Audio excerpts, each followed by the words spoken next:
I'm going to talk about how my first bikepacking overnighter went, talking about how I planned it, what went well, what didn't go so well, and what I thought overall of the trip after I was finished completing the ride. Let's jump right into the video.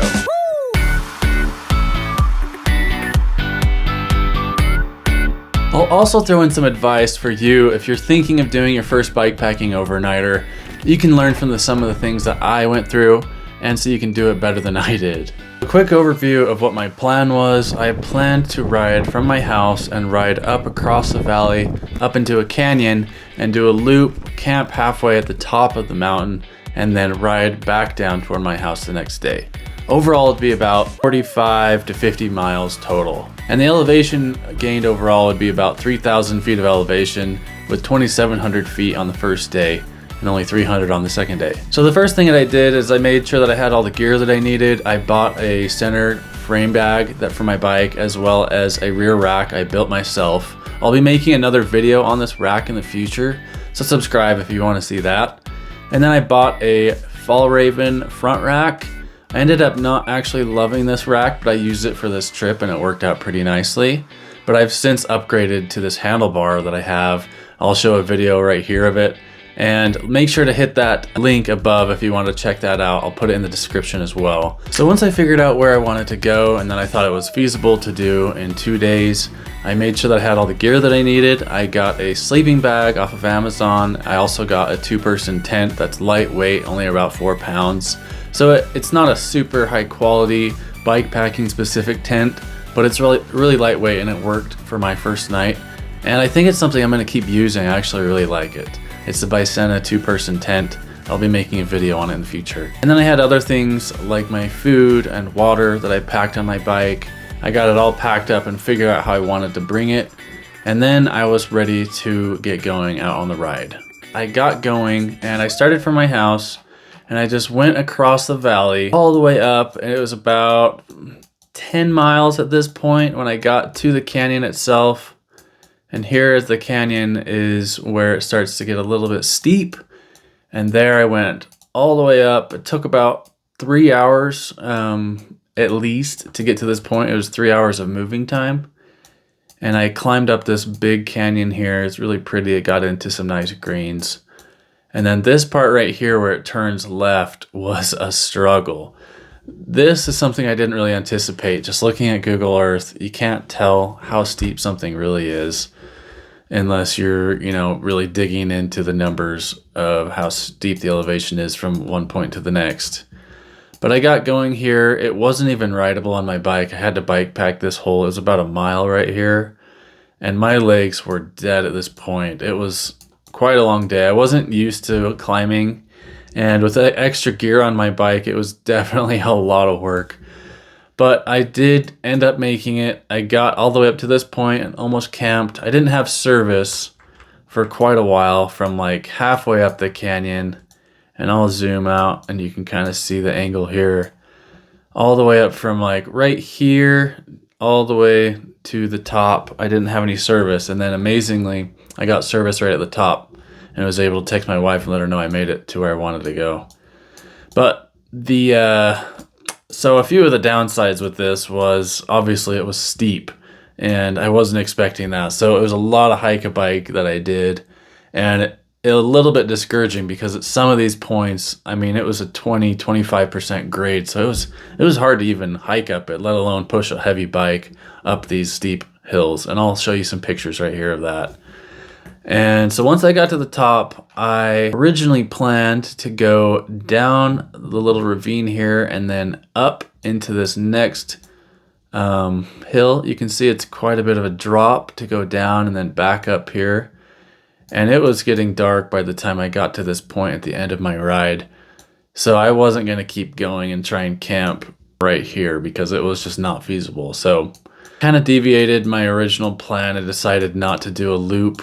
I was going to go over to here and then ride down and then come down this canyon, but it just wasn't going to be a possibility for me. So you have to be adaptable with your plans that you make initially. Sometimes it just doesn't work out and that's okay, but just be prepared for the different scenarios you might run into. So I decided to camp right here. I'll show you a few pictures of my setup. Just put my tent right in this opening. And it was really nice, super beautiful location, and there was nobody else. There was a couple side-by-sides that rode past, but overall it was really quiet and a really nice, enjoyable experience. Another downside that I have that I didn't expect was I wanted to start a fire because I had packed a bean and cheese burrito in tinfoil and I planned to just heat that up in the fire. I could have eaten it cold, but I just wanted something warm at that point of the day. It ended up getting pretty cold that night, so I'm glad I had a fire. But when I started building the fire, all the wood was just damp and there was just like no chance of starting a fire. I found a lot of dry grass in the area though that I just kept packing in there. And I used all the paper that I had brought to start the fire and it just wasn't lighting. Thankfully, I thought about using my DIY butane canister stove that I have, and I just held that against the dry grass and just kept throwing more dry grass in there for a good 20 minutes until the wet, damp wood eventually dried out and caught by itself so I could get the fire going. And I was really grateful for that. And I definitely say be prepared for things like that. You may have to have a separate way of cooking your food if you're relying on fire alone. If you want to see 3 different options of lightweight stoves that I have, ultralight stoves, I have a video. I'll link it just right up here. I think these 3 options are some of the best between wood, butane, and alcohol. Really, you can have your personal preference on which one you like, but I use one of these stoves every time that I go riding on a bikepacking overnighter, and I love them. So check it out. So moving over to the evening, I had a really nice lightweight pad. I had my 2-person tent that I love, the Bicena, and then I also have the Bicena sleeping bag. I love them both. I think if you're trying to go for more of a budget setup, then those are definitely great options. The one thing I want to figure out better is the pillow. In the night, it was just moving all over, sliding on my pad, and it just wouldn't stay under my head. So it was really hard to have that pillow under my head the whole night. Another thing is the blanket that I brought is one of those fleece roll-up blankets. It was pretty bulky, so I want to figure out something a lot lighter if I want to go into colder evening campouts. So after like 3 a.m., I was tossing and turning quite a bit. Don't realize how uncomfortable it can be when you're camping with ultralight gear until you go and do it. It's just not the same as sleeping at home. But I think people do get used to it to the point where it doesn't bug them. But for me, on the first overnighter trip, it definitely wasn't an adjustment that I needed to make. And I think as I continue to go out, it'll be easier. So I woke up pretty early around 7 a.m. and watched the sunrise. It was nice. I got my stuff packed up before it got too hot. And then I started making breakfast. I had, with my little DIY stove, I made some boiling water and put that in some oatmeal. And then I also had a banana and some electrolytes. So it was really nice morning, and it was nice to welcome the morning in after a not so great sleep. But once I got going on the bike again, my legs were still sore. I had never felt my legs so sore before. So yeah, that was an experience, but you know, you do these hard things and you don't regret it. You're really glad that you do. But it's also good to learn from your experiences and find ways that you can make it a little easier on yourself. So a couple things that I'm glad that I brought would be, I have a little solar portable charger. I put that right on my top tube and strapped that down with some zip ties. In the future, I'm going to do that a little differently, but I'm really glad I had that charger. And a little solar panel is definitely nice to have just in case your portable power bank does end up dying. You can have a way to charge it, which is awesome. After that trip, I ended up buying a nice portable solar panel that I can bring for next time. A few other things that I was really happy about bringing is I had a top tube bag and I put all kinds of snacks in there. I think having enough snacks is crucial, gives you that energy boost that you need. So I had gel packs that gave me a lot of boosted energy when I was doing that big long climb. I also had granola bars, and I had things like craisins, just all kinds of stuff. Super nice to have. I just divvied those out along the whole ride on the first day and the second day. And just in case you're curious, I had about 5 different snacks for the first day and 5 for the second day. I ended up using about 8 out of 10 of those.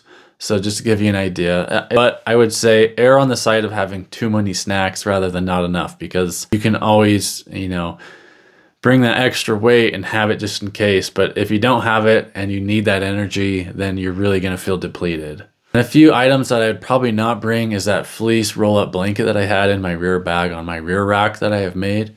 It was just too big, I think, and it was nice to have that warmth, but I think I can have another type of lightweight option for future nights in the cold.